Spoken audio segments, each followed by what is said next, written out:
Hi friends, कैसे हो आप लोग। उम्मीद करते हैं हमारे सभी सोल्जर्स अच्छे ही होंगे और जितना मैंने बोला था अच्छे से प्रैक्टिस कर रहे होंगे।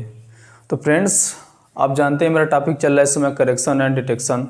करेक्शन एंड डिटेक्शन में इम्प्रूवमेंट ऑफ सेंटेंस जो चल रहा है टॉपिक, उसकी आज क्लास नंबर 15 चल रही भाई।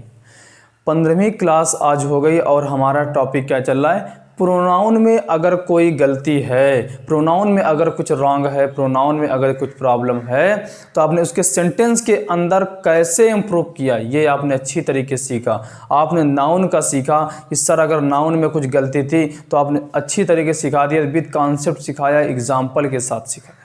इसके बाद अगर कुछ डिटरमिनर टॉपिक में गलती थी, अभी तक तो हम लोग डिटरमिनर सीख लेते थे कि द डिटरमिनर है जो पजेसिव एडजेक्टिव होते हैं, माई, ही, हिम, ये सब क्या होते हैं, ये क्या होते हैं भैया, हिज, ये सब क्या होते हैं, पजेसिव एडजेक्टिव बोलते थे। बट ये डिटरमिनर भी होते हैं, हमने पहली बार सीखा है ना। और इसके बाद हमारा टॉपिक चल रहा है प्रोनाउन। प्रोनाउन टॉपिक में अधिकतर मैंने कॉन्सेप्ट ज़्यादातर सिखा दिए हैं, कुछ बचा नहीं है सीखने का। बट अभी 1-2 क्लासेस और होंगी शायद, इसके बाद आज से ही शायद प्रोनाउन टॉपिक ख़त्म होता है। जैसे ही प्रोनाउन टॉपिक ख़त्म होगा इसके बाद हम आपके सामने लेकर के आएंगे एक इम्पॉर्टेंट सा टॉपिक पार्ट्स ऑफ स्पीच के अंतर्गत, वर्ब में। अगर कोई सेंटेंस दिया है उसके अंदर इम्प्रूवमेंट ऑफ सेंटेंस करने को आता है, प्रॉब्लम किसकी है, वर्ब की है। तो कैसे करेंगे हल, कैसे सॉल्व करेंगे, कैसे उसका करेक्शन करेंगे, ये आपको सीखना है अच्छी तरीके से। बस एक पैसेंस बनाइए, एक हौसला बना करके रखिए कि हमको कुछ करना है, कुछ करके दिखाना है। अगर हमारे साथ जुड़े हो तो भाई हम आपको ये विश्वास दिलाते हैं कि आखिरी तक एग्ज़ाम के पहले पहले आपकी हर वो चीज़ यहाँ पर क्लियर हो, कुछ भी ग्रामर में बचने वाला नहीं है। बट आप लोग मेरे साथ अगर जुड़े हो तो एक हौसले के साथ, एक जुनून के साथ, एक जोश के साथ मेरे साथ आगे बढ़ते चले जाइए। कहते नहीं कि रख हौसला वो मंजर भी आएगा, रख हौसला वो मंजर भी आएगा, प्यासे के पास चलकर समंदर भी आएगा। थक कर ना बैठ ऐ मंजिल के मुसाफिर, थक कर ना बैठ ऐ मंजिल के मुसाफिर, मंजिल भी मिलेगी और मिलने का मज़ा भी आएगा। मंजिल मिलेगी, बेशक मिलेगी, ज़रूर मिलेगी, बट पैसेंस बनाइए। अभी तो एग्ज़ाम होना नहीं तो अभी तो मिल नहीं सकती, लेकिन जिस दिन एग्ज़ाम होगा उस दिन ही आपको यहाँ जितनी चीज़ें सिखाई गई फाड़ के रख दोगे, हर वो चीज़ क्लियर करके आओगे मेरे शेरों। तो बस आपको पैसेंस बनाना होगा, मेरे साथ जुड़ना होगा, अच्छे से सीखना होगा। यहाँ पे हम जो सिखाते हैं उसको सीखना होगा। कहते नहीं कि किस्मत जैसी कोई चीज़ नहीं होती। जैसे कुछ लोग बोला करते हैं 5 स्टूडेंट हैं क्लास में या फिर 10 स्टूडेंट हैं, उसमें से 2 सिलेक्ट हो गए, 3 सिलेक्ट नहीं हुए, तो यही बोलेंगे उसकी किस्मत अच्छी थी। बट भाई कहते नहीं कि किस्मत जैसी कोई चीज़ नहीं होती है, उसको हमको बनाना पड़ता है, किस्मत को भी बनाना पड़ता। कैसे बनाते हैं हम लोग, परिश्रम, मेहनत और लगन से। हमारा परिश्रम, हमारी मेहनत, हमारी लगन ही, उस काम के प्रति लगन ही हमारी क्या कर देती है, उस बेकार सी किस्मत को भी अच्छी किस्मत बदलने पर मजबूर कर देती है। तो हमको ये नहीं सोच के चलना है यार कि क्लास में ये टॉपर है, ये सही है, वो अच्छा था, हम ये नहीं कर सकते। कर सकते हो भाई, हर कोई कर सकता है। बट देखो ये जैसे लिखा नहीं, आज का हमारा ये है भाई लाइन, मोटिवेशनल लाइन है, हारा वही जो लड़ा नहीं। तो वही हारेगा जो लड़ा नहीं। अब ये सोच लो कि हमारी परिस्थितियाँ सही नहीं हैं, हम कुछ नहीं कर सकते। तो भाई यहाँ पे आपको फ्री में क्लासेस प्रोवाइड की जा रही हैं, फ्री में सब कुछ दिया जा रहा है। अब भी अगर हम ये कोसें कि परिस्थितियाँ सही नहीं, क्या परिस्थितियाँ चाहिए यार तुमको, हर वो क्लासेस यहाँ पे दी जा रही हैं, फ्री में क्लासेस दी जा रही हैं। इंग्लिश हो, मैथ हो, फिजिक्स हो, करंट अफेयर क्लास हो, सब तो क्लास आपको दी जा रही है। बस आप लोग को क्या करना है, मेहनत करना है, एक जुनून सा जगा करके चलना है। तो यहाँ पर टॉपिक क्या चल रहा है, प्रोनाउन टॉपिक चल रहा है। प्रोनाउन टॉपिक चल रहा है करेक्शन एंड डिटेक्शन का।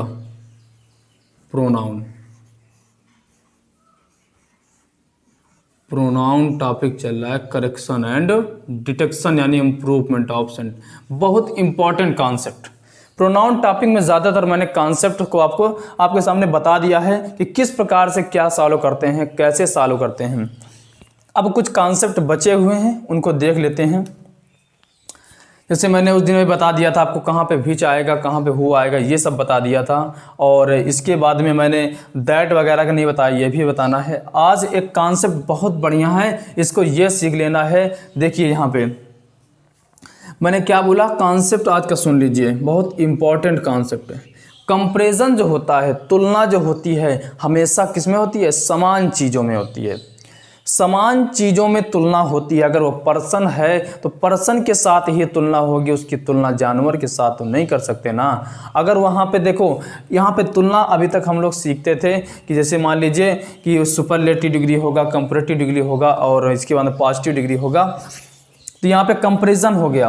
बट और अभी कंपैरिजन सिखाएंगे आपको। तुलना जैसे होती है कि अगर इन्फिनेटिव में तुलना हो रही है, इन्फिनेटिव मतलब 2+ वर्ब की फर्स्ट फॉर्म। बहुत अच्छा कॉन्सेप्ट, कुछ नया सीखने को मिलेगा। तो एक जुनून के साथ, एक जोश के साथ में यहाँ पे सीखिए। कहते नहीं कि हौसलों के तरकस में कोशिशों का वह तीर जिंदा रखो, हौसलों के तरकस में कोशिशों का वह तीर जिंदा रखो, हार जाओ जिंदगी में सब कुछ, हार जाओ जिंदगी में सब कुछ, लेकिन जीतने की उम्मीद जिंदा रखो। तो हमको क्या करना है? जीतना है। अपने पास्ट को मत देखिए कि पास्ट में हम किस प्रकार से थे, पढ़ने में नहीं सही हैं, ये कुछ मायने नहीं रखता। मायने रखता है आपका प्रेजेंट मायने रखता है कि आप इसको कितनी अच्छी तरीके से दे रहे हो, कितना अच्छा यहाँ पे परफॉर्मेंस कर रहे हो अपने प्रेजेंट के लिए। अगर आपने प्रेजेंट के लिए एक बेटर सा परफॉर्मेंस कर दिया तो भाई आपको विश्वास दिलाते हैं कि आपका जो फ्यूचर होगा इससे भी दुगना ब्राइट होगा। तो बस एक जुनून के साथ, एक पैशन के साथ में यहाँ पर हमारे साथ जुड़ जाइए। क्लास को ज़्यादा से ज़्यादा लोगों तक पहुँचा दीजिए। बहुत इंपॉर्टेंट कॉन्सेप्ट जाने वाला है। जितने ज़्यादा से ज़्यादा लोग हो जाए उनको शेयर कर दीजिए और हमारे चैनल उत्तम ज्ञान पॉइंट को ज़्यादा से ज़्यादा सब्सक्राइब करते रहिए। तो देखिए यहाँ पे मैंने क्या बोला, जो कंपैरिजन होती है, तुलना जो होती है वो हमेशा समान चीज़ों में होती है। एक पर्सन है, एक पर्सन की जो तुलना होगी पर्सन से होगी। एक एनिमल है, एनिमल की तुलना उसी कैटेगरी के, ऐसा नहीं कि बिल्ली की तुलना कुत्ते से करवा रहे, ऐसा नहीं। तुलना हमेशा समान चीज़ों से होती है, समान कैटेगरी के लोगों के साथ होती है। और मैंने बताया अभी तक तो ये हम लोग सीख लेते थे, बट आज इसी कंपैरिजन में डिग्री ऑफ कंपैरिजन भी इसको बोलते हैं। तो तुलना की जो आज बात होगी, कंपैरिजन की बात होगी, आज यहाँ पर ये भी सीखोगे कि कहाँ पर इन्फिनेटिव में तुलना हो रही है, कहाँ पर जीरंड में तुलना हो रही है। हर वो चीज़ आपको यहाँ पे सीखने को मिलेगी।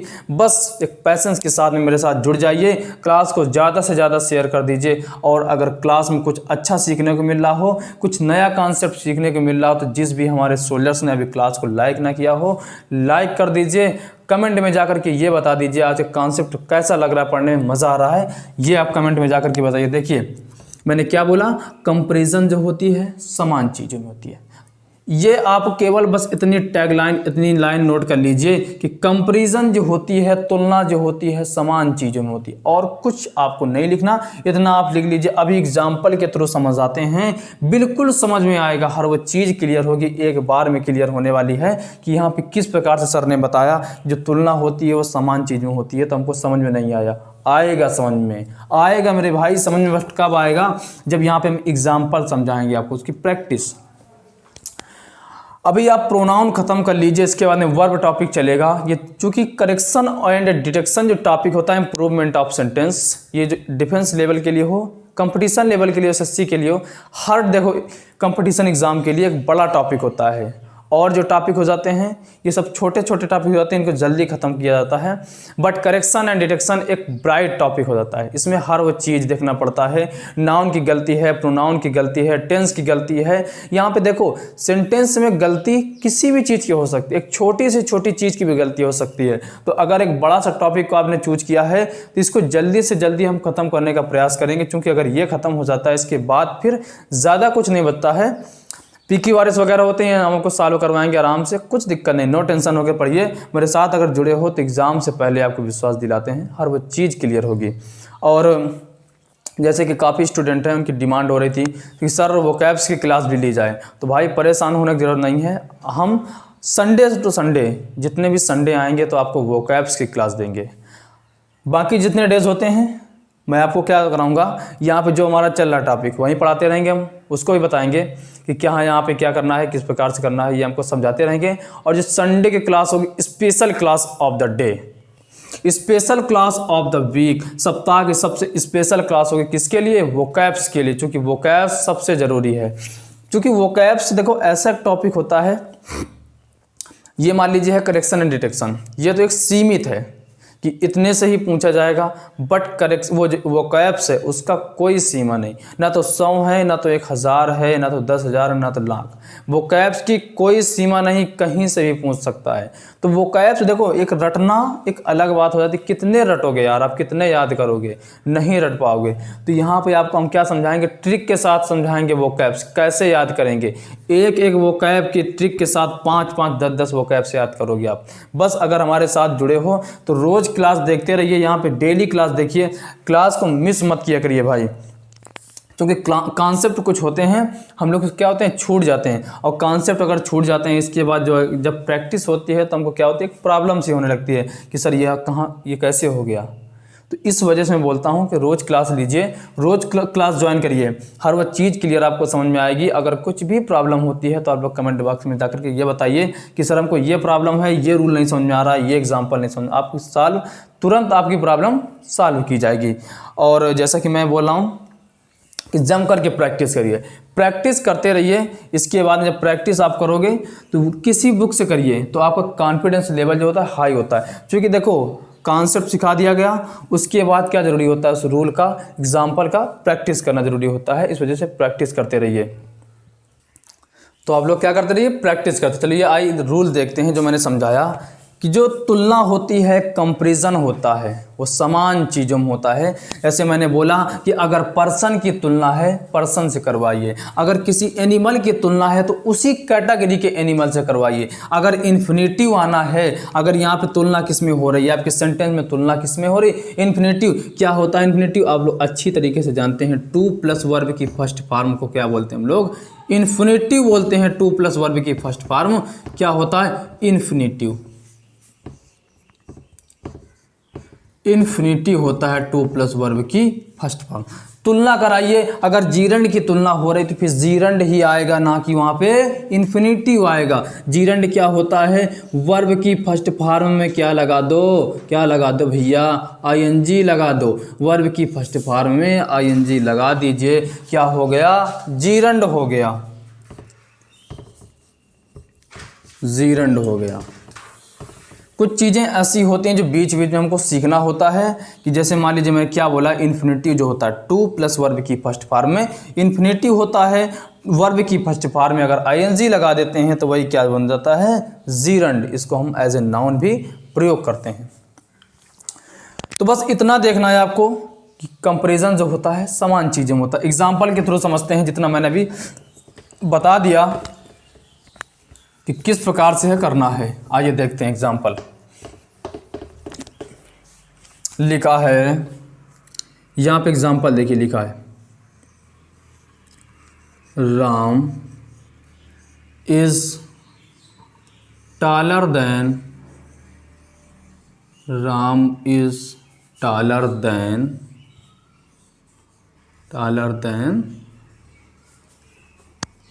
a cat।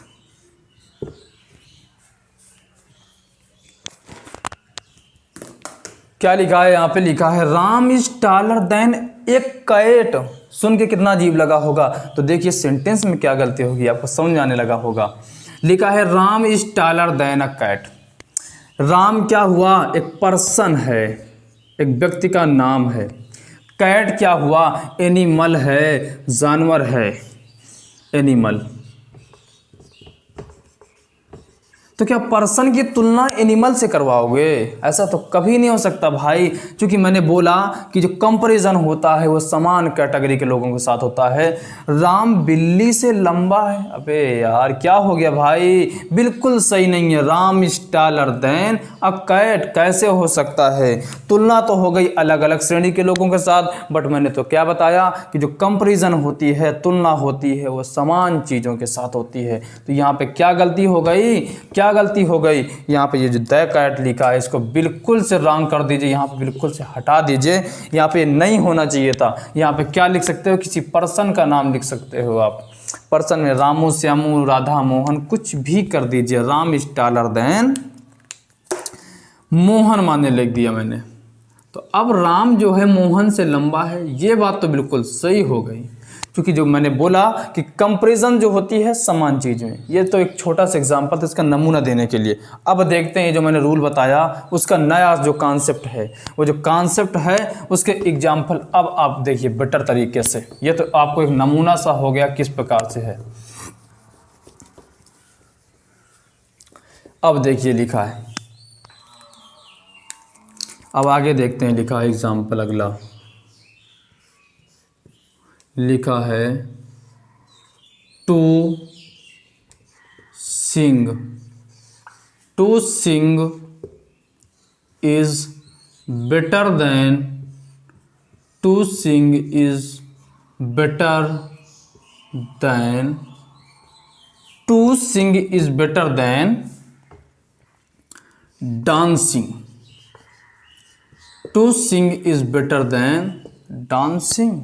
लिखा क्या है, सेंटेंस को देखो, मज़ा आ जाएगा सीखने में, एक ही बार में आपको यह समझ में आ जाएगा। जो मैंने बोला कि कंपैरिजन जो होती है समान चीज़ों में होती है। अगर इन्फिनेटिव का है, अगर कंपैरिजन करवा रहे तो इन्फिनेटिव से, अगर जीरंड है जीरंड का कंपैरिजन करवा रहे तो किससे, जीरंड से, ना कि इन्फिनेटिव से।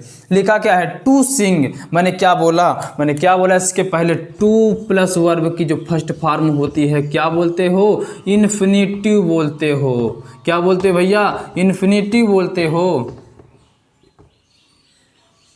इन्फिनेटिव बोलते हो ना। और यहाँ पे अगर वर्ब की फर्स्ट फॉर्म में आईएनजी लगा दिया, वर्ब की फर्स्ट फॉर्म में आईएनजी लगा दिया तो क्या हो गया, वो क्या हो गया, वो हो गया जीरंड हो गया।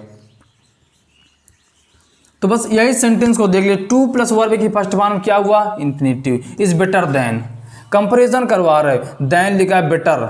ये आपने देखा हो कंपैरेटिव डिग्री में होता है कि बेटर होता है, जो एडजेक्टिव लिखा होता है उसके सामने ईआर लगा होता है और देन लगा देते हैं उसमें। इन्फिनेटिव लिखा है, इन्फिनेटिव कंपैरिजन हो गए जीरंड से। ये सही है, नहीं सही, क्योंकि मैंने बता रखा है कि अगर कंपैरिजन होगा तो समान चीज़ों में होगा। अगर इन्फिनेटिव है तो इन्फिनेटिव के साथ होगा कंपैरिजन, अगर जीरंड है तो कंपैरिजन जो होगा जीरंड के साथ में होगा, ना कि इन्फिनेटिव के साथ में। तो यहाँ पर टू सिंग लिखा है तो क्या आना चाहिए, क्या गलती हो गई इस सेंटेंस में। तो आपने बताया सर ये डांसिंग लिखा है तो जीरंड है, आना क्या चाहिए था, इन्फिनेटिव आना चाहिए था। तो यहाँ पे क्या होना चाहिए, क्या होना चाहिए, टू डांस होना चाहिए, टू डांस होना चाहिए। और टू डांस क्यों होना चाहिए, टू डांस क्यों होना चाहिए, क्योंकि डांस टू डांस क्या हो जाएगा, इन्फिनेटिव हो जाएगा। टू प्लस वर्ब की फर्स्ट फॉर्म क्या हो जाएगा, इन्फिनेटिव हो जाएगा। और यहाँ पर तो क्या लिखा है, ये तो जीरंड लिखा, तो क्या हो गया, गलत हो गया। क्या होना चाहिए, टू डांस।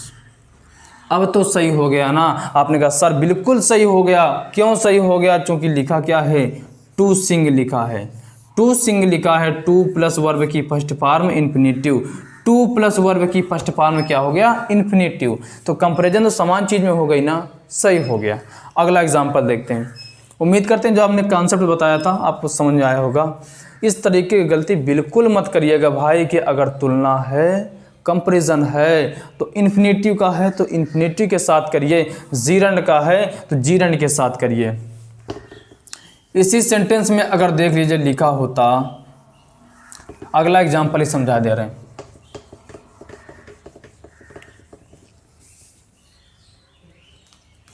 लिखा है, अगला एग्जाम्पल देख लीजिए, लिखा है आपके सामने, running is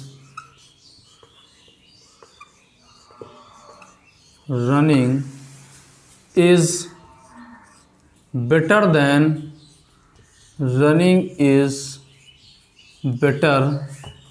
then to walk. जल्दी से कमेंट सेक्शन में जाकर के ये छाप दीजिए कि यहाँ पे भाई क्या गलती है, इस सेंटेंस में क्या रॉन्ग हो गया। हमने ये आपको दे दिया कि ये आपका ए ऑप्शन हो गया, ये आपका बी ऑप्शन हो गया, ये, और यहाँ पर जितना ये लिखा है ये सी हो गया, ये आपका डी हो गया। आपके एग्जाम में क्वेश्चन आ गया, आपसे पूछा गया which part has an error of this sentence. इस सेंटेंस का कौन सा पार्ट जो है वो गलत है, वो रॉन्ग है। तो आपने कहा सर हमको तो यहाँ पे कुछ नहीं लग रहा है। एक बार नज़र को घुमा लीजिए, अपने दिमाग पर जोर डाल लीजिए। मैंने क्या बताया था, कंपैरिजन समान चीज़ें में होती है। क्या लिखा है, टू वॉक लिखा है। ये क्या लिखा है, रनिंग लिखा है, ये क्या हुआ, जीरंड, ये क्या हुआ, इन्फिनेटिव। तो क्या तुलना जीरंड और इन्फिनेटिव होगी, नहीं होगी। यहाँ पर क्या होना चाहिए था, यहाँ पे अगर जीरंड की तुलना है तो यहाँ पे तुलना किसकी होनी चाहिए थी, जीरंड के साथ होनी चाहिए थी। तो ये क्या हो गया, इन्फिनेटिव, तो गलत हो गया। अब आपको गोला कौन सा काला करना है, डी ऑप्शन जो होगा उसको काला कर देना है। तो अगर भाई मैंने पूछा कि आपने इस गोले को तो आसानी से काला कर दिया, ये बता के रख दिया कि ये जो ऑप्शन है डी नंबर रॉन्ग है, तो सही क्या है, कमेंट सेक्शन में जाइए और तुरंत हमको ये बता दीजिए कि बस यहाँ पे क्या होना चाहिए, टू वॉक ना होगा तो क्या होगा। तो बताया आपने सर यहाँ पे वॉकिंग होना चाहिए। वॉकिंग क्यों होना चाहिए, क्योंकि यहाँ पे कंपैरिजन किसकी हो रही है, जीरंड की हो रही है। तो जब जीरंड यहाँ पर है तो कंपैरिजन जीरंड के साथ में होगा। ये देखा आपने। एग्जाम्पल देखते हैं अगला। कहते हैं कि सफलता एक चुनौती है, इसे स्वीकार करो, क्या कमी रह गई देखो और सुधार करो। सफलता एक चुनौती है, इसे स्वीकार करो, क्या कमी रह गई देखो इसे और सुधार करो। कुछ किए बिना ही जय जयकार नहीं होती, कुछ किए बिना ही जय जयकार नहीं होती, और कोशिश करने वालों की कभी हार नहीं होती। तो भाई कोशिश करो। अगर यही करके बैठ गए कि हम क्लास में सही नहीं थे, हम पढ़ नहीं सकते थे, हमको कुछ आता नहीं था, तो भाई ये आपकी गलती है, क्योंकि हमने आपका ये ठेका लिया है कि हमने आपको सुधारना सिखाएंगे, एक अच्छा सा अच्छा कॉन्सेप्ट दे करके आपको इम्प्रूवमेंट देंगे आपको। तो बस इतना सा करिए आप लोग कि अगर आपको पास चांस है तो 2 साल नहीं, 1 साल नहीं, केवल 6 महीने का चांस आप मेरे साथ दे दीजिए। 6 महीने का टाइम आप हमको दे दीजिए और आपको ये विश्वास दिलाते हैं कि यहाँ पे इंग्लिश में ऐसी कुछ भी प्रॉब्लम नहीं होगी जो आपको सॉल्व ना कर सको। तो बस एक बार पैसेंस बना करके, हौसला रख करके मेरे साथ जुड़ जाइए।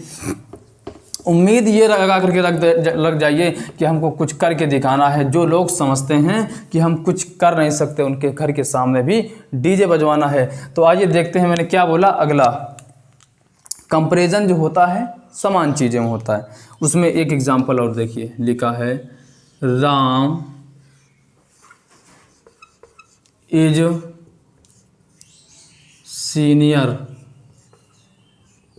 सीनियर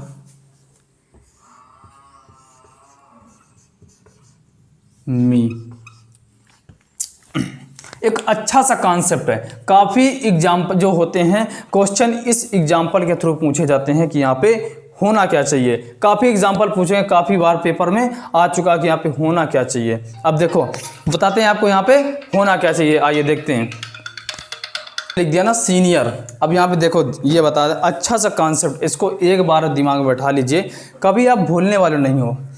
सीनियर हो, इन्फीरियर हो, सुपीरियर हो, सीनियर, इन्फीरियर, सुपीरियर, प्रीफियर, ये जितने भी यहाँ पे कंपैरिजन अगर OR करके लिखें, एक बार सुन लीजिए और यहाँ पे नोट कर लीजिए। सीनियर, इन्फीरियर, सुपीरियर और जैसे ये जितने भी लिखे हैं ना, इनके साथ कभी भी कंपैरिजन करने के लिए देन नहीं आता। सबसे पहली बात यहाँ पे देन नहीं आता। सीनियर, जूनियर, इन्फीरियर, सुपीरियर, इनके साथ प्रीफिरियर, इनके साथ हमेशा क्या आता है, नोट कर लीजिए, दिमाग में बैठा लीजिए, टू आता है ना कि देन आता है। ये क्या करवाते हैं, कंपैरिजन करवाते हैं। और इनके साथ में कंपैरिजन करने के लिए कभी भी देन नहीं आता। तो आता क्या है, टू आता है इनके साथ में कंपैरिजन कराने के लिए। दिमाग में बैठा लीजिए और इसको एक बार नोट कर लीजिए। इसके बाद आप कभी भूलने वाले नहीं हो। जितने भी मैंने वर्ड बोले कि सीनियर हो, जूनियर हो, इन्फीरियर हो, सुपीरियर हो, प्रीफिरियर हो, इनके साथ क्या आता है, कंपैरिजन कराने में टू आता है ना कि देन आता है। तो यहाँ पे क्या हो जाना चाहिए था, Ram is senior to me. अब देखो यहाँ पे अगर गलती क्या हो जाती, यहाँ पे मान लीजिए मी लिखा, यहाँ पे मैंने क्या लिख दिया, आई। अब आपसे पूछा गया, यहाँ पे लिखा राम इज सीनियर टू आई। आपसे पूछा गया बता दीजिए इसमें गलती क्या है। तो आपने सोचा कि यहाँ पे जो आई लिखा है, यहाँ पर राम लिखा है, तो यहाँ पे तुलना हो रही है, सही हो रही है। बट यहाँ पे ये देख लीजिए टू लिखा है, तो ये क्या हो गया, प्रीपोजिशन होता है। देन क्या होता है, प्रीपोजिशन। प्रीपोजिशन के बाद सब्जेक्ट की ऑब्जेक्ट तो मैंने बहुत बार नहीं, एक बार नहीं, दो बार नहीं, जाने कितनी बार जब से मैंने क्लास समझाया होगा improvement of sentence and it's syntax, तो यहाँ पे हर बार मैं यही बोलता हूँ कि जो प्रीपोजिशन होता है, प्रीपोजिशन के बाद क्या आता है, ऑब्जेक्ट आता है ना कि सब्जेक्ट। तो यहाँ पे क्या होना चाहिए था, मी होना चाहिए था। अगर आपको गलती देता है कि यहाँ पे प्रोनाउन की आई देता है तो उसको आई ना लिख के मी लिख दीजिएगा, और यहाँ पे अगर गलती देता है देन होना चाहिए तो देन नहीं होगा, वहाँ पे टू होगा। अब आइए अगला देखते हैं एग्जाम्पल, अगला कॉन्सेप्ट सीखते हैं यहाँ पे।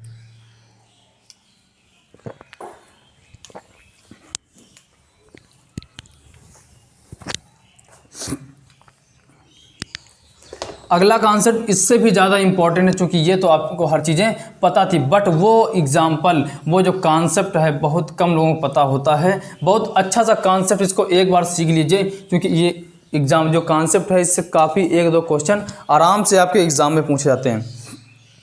आपने सुना होगा ऑर्डिनल नंबर और कोऑर्डिनल नंबर, ये होता क्या है, इनका यूज किस प्रकार से करते हैं, ये आपको जानने की बहुत ज़रूरत है, चूँकि इम्पॉर्टेंट टॉपिक है। ऑर्डिनल नंबर क्या होता है और कोऑर्डिनल नंबर क्या होता है।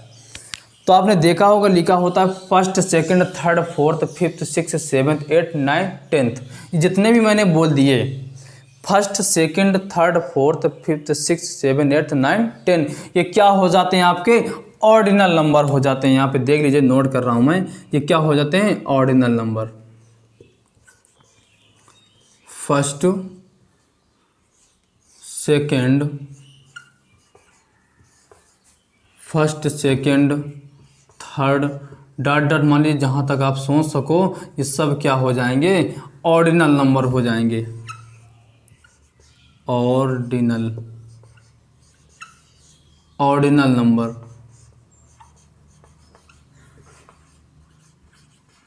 और इसके बाद में अब कोऑर्डिनल नंबर क्या हुआ, कोऑर्डिनल नंबर क्या हो जाता है ये देखना है। तो यहाँ पे फर्स्ट, सेकंड, थर्ड जो लिखा है ऑर्डिनल नंबर हो जाता है, और यहाँ पे जैसे लिखा है 1 लिखा है, 2 लिखा है, गिनती वाला इंग्लिश में 1 2 3, 1 2 3 4 5 6 7 8 9 10 11 12, ये सब क्या हो जाते हैं, कोऑर्डिनल नंबर इनको बोलते हैं। बहुत इंपॉर्टेंट कॉन्सेप्ट है। अभी जब आप इसका यूज़ देखोगे मज़ा आ जाने आएगा सीखने में कि इसका यूज किस प्रकार से होता है। बस इतनी छोटी सी चीज़ आप समझा रहे हो सर, ये छोटी चीज़ नहीं है, बहुत इंपॉर्टेंट टॉपिक है, बहुत इंपॉर्टेंट कॉन्सेप्ट है। प्रोनाउन टॉपिक में कुछ ऐसा बचेगा नहीं जो आपने सीखा ना हो। हमारे द्वारा यहाँ पे हर वो चीज़ सिखाई जाएगी। बस एक पैशन के साथ में, एक उम्मीद के साथ में, अगर हमारे चैनल के साथ में आप लोग जुड़े हो तो यहाँ पे कुछ अच्छा देने का प्रयास किया जाएगा, और ऐसी कुछ भी चीज़ बचने वाली नहीं है एग्जाम के पहले जो आपको यहाँ पे करवाया ना गया हो। यहाँ पे या फिजिक्स हो या फिर जीएस क्लास हो या फिर इंग्लिश की, हर वो चीज़ आपको दी जाएगी। बस आप लोग अगर जुड़े हो तो पैसेंस बनाइए और अच्छे से सीखिए, ज़्यादा से ज़्यादा प्रैक्टिस करते रहिए। 1 2 3 ये क्या हो जाते हैं, कोऑर्डिनल नंबर, इनको बोलते हैं कोऑर्डिनल नंबर। अब आपके दिमाग में एक बात आ जानी चाहिए कि अगर एक सेंटेंस दे दिया गया, उसमें अगर ऑर्डिनल नंबर दिया है और कोऑर्डिनल नहीं दिया, कोई बात नहीं, आपने लिख दिया it is the first chapter of the paper of the book, यह बुक का पहला चैप्टर है। कोऑर्डिनल नंबर दिया नहीं दिया, आपको कोई दिक्कत नहीं है, आपने लिख दिया। बट लिखा है हियर इज 2 बॉयज़, यहाँ पे 2 लड़के हैं, कोई दिक्कत नहीं, 2 लड़के की बात हो गई, कोऑर्डिनल नंबर आ गया। यहाँ पे तो ऑर्डिनल नंबर नहीं दिया, जैसा मन हुआ आपने लिख दिया। बट कभी ये सोचो, एक दिमाग लगाओ कि अगर ऑर्डिनल नंबर और कोऑर्डिनल नंबर एक साथ आ जाएं, एक साथ दे दिया जाए कि फर्स्ट भी लिखा है, 2 भी लिखा है, 3 भी लिखा है, सेकंड भी लिखा है, अगर एक साथ ordinal number and coordinal number is used at the sentence, तब आपको क्या करना है वहाँ पे, तब सेंटेंस में किस प्रकार से कहाँ पर यूज कर रहे होंगे आप ऑर्डिनल नंबर का और कहाँ पर यूज कर रहे होंगे आप कोऑर्डिनल नंबर का, किस प्रकार से यूज करेंगे। पहले किसको लाना होगा, ऑर्डिनल को या कोऑर्डिनल को। एक बार दिमाग में सीख लीजिए, इसके बाद आपको कभी भूलना नहीं है कि अगर आपके सेंटेंस में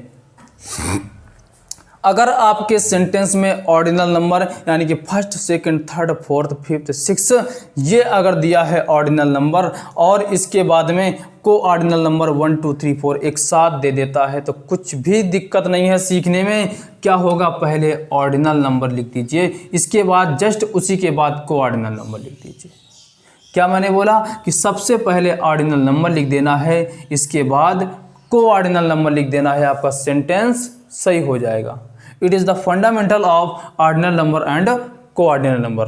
तो यहाँ पे सीखने को आपको मिला होगा, एक नया सा कॉन्सेप्ट था, कुछ अच्छा सीखने को मिल गया होगा। आप लोग सोचते थे यहाँ पे हम फर्स्ट लिख दें, यहाँ पे 2 लिख दें, आपने सेंटेंस में देखा होगा बट ये दिमाग लगाया था, कभी नहीं लगाया होगा कि यहाँ पे कहाँ पे क्या होना चाहिए।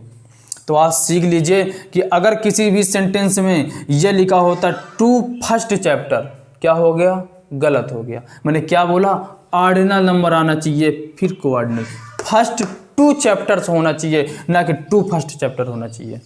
समझ में आया ना कि पहले क्या होना चाहिए, ऑर्डिनल नंबर फिर कोऑर्डिनल नंबर। आप देखते हैं एग्जाम्पल के थ्रू कि इनका यूज किस प्रकार से होता है, आपके सेंटेंस में किस तरीके से ये इंटरफेयर करते हैं और कहाँ पे आपको क्या प्रॉब्लम होती है, कहाँ पे क्या गलती होती है, ये सीखने को मिलना है आपको। तो आइए एग्जाम्पल के थ्रू समझते हैं।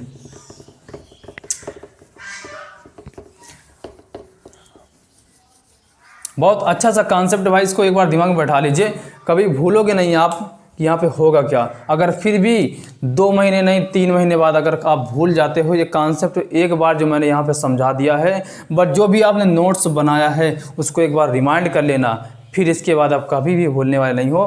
क्योंकि देखो ऐसा नहीं कि एक बार बता दिया गया, आपने यहाँ पे अच्छी तरीके से सीख लिया, आपको महीने 2 महीने 3 महीने 4 महीने तक याद है, इसके बाद भूल गए। तो फिर क्या ज़रूरी होता है, हर चीज़ का क्या ज़रूरी होता है, रिवीजन ज़रूरी होता है, प्रैक्टिस ज़रूरी होता है। इसी वजह से तो मैं बोला करता हूँ कि यहाँ पे आप लोग ने सीख लिया, अच्छे से लिख दिया कि यहाँ पे कमेंट में जाकर के ये बता दिया सर यहाँ पे ये होना चाहिए। अच्छी बात है, आपने बता दिया कमेंट में जाकर के क्या होना चाहिए, आपने सीख लिया। बट 2 महीने बाद 3 महीने बाद अगर आप भूल जाते हो तब क्या करोगे। तो यहाँ पे आपको वीडियो पेड हैं, कमेंट सेक्शन में वहाँ पे जाना, डिस्क्रिप्शन में वीडियो मिल जाएंगी, वरना सबसे बेटर तो रहेगा ये जो आपने नोट्स बनाया है, एक बार नोट्स को केवल बस रिवाइज कर लेना, ज़रा से एक बार देख लेना, 5 मिनट टाइम दे देना, इसके बाद ये 1 घंटे क्लास आपको 5 मिनट में तुरंत 2 कॉपी समझ आने वाली है। तो आइए देखते हैं यूज किस प्रकार से इनका यूज होता है। अगर आपके एग्जाम में क्वेश्चन आते हैं, लिखा है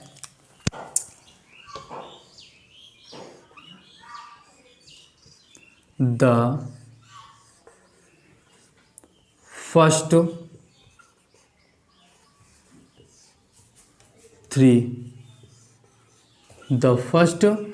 3 oblique the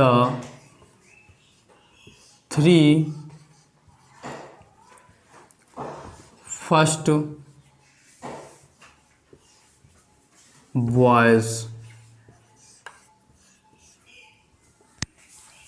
are playing basketball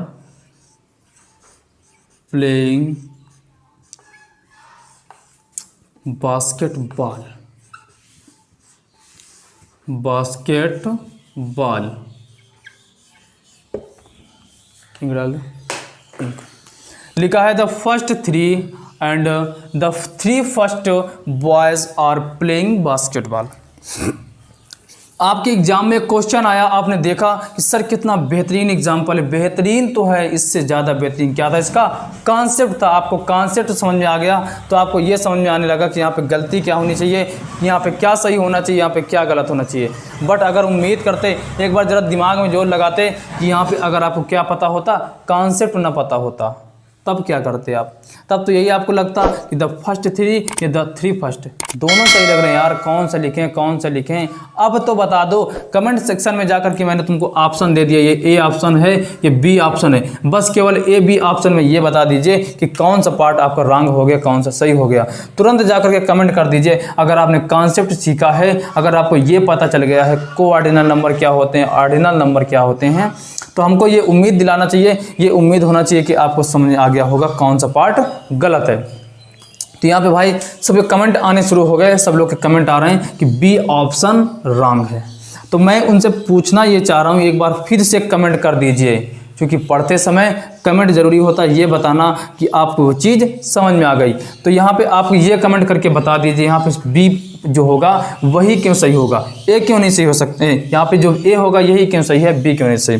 तो आपने बोला कि सर आपने बता रखा है जो फर्स्ट सेकंड थर्ड फोर्थ ये होते हैं ऑर्डिनल नंबर होते हैं, 1 2 3 4 जो होता है कोऑर्डिनल नंबर होता है, और हमको सेंटेंस में पहले ऑर्डिनल नंबर यूज करना है, इसके बाद कोऑर्डिनल नंबर यूज करना है, आपने ये बताया।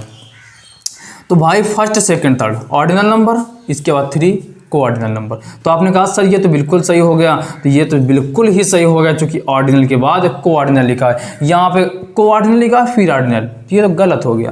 तो क्या हो गया, गलत हो गया आपका, यहाँ पे ये होना चाहिए था first 3 boys are playing basketball. तो आपको समझ में आया होगा कि कहाँ पे क्या होना चाहिए। यहाँ पे जैसे फर्स्ट 3 चैप्टर्स लिखा होता, यहाँ पे लिखा होता 2 4th बॉयज लिखा होता, तो यहाँ पे ये होता है पहले ऑर्डिनल इसके बाद में कोऑर्डिनल, सेकंड लास्ट बॉय ये होता है ना। तो यहाँ पे क्या होना चाहिए था, पहले ऑर्डिनल फिर कोऑर्डिनल। तो ये जो मैंने बताया आपको, ये कॉन्सेप्ट आपको सीखने में मज़ा आया होगा, कुछ अच्छा सीखने को मिला होगा। तो भाई बस सीखते रहिए कॉन्सेप्ट, प्रैक्टिस करते रहिए। तो क्या करना है भाई, प्रैक्टिस करते रहना है। कहते नहीं जिसमें उबाल हो ऐसा खून चाहिए, जिसमें उबाल हो ऐसा खून चाहिए, जीत के खातिर ऐसा जुनून चाहिए, ये आसमां भी आएगा ज़मीं पर, ये आसमां भी आएगा ज़मीं पर, बस इरादों में ऐसी गूंज चाहिए।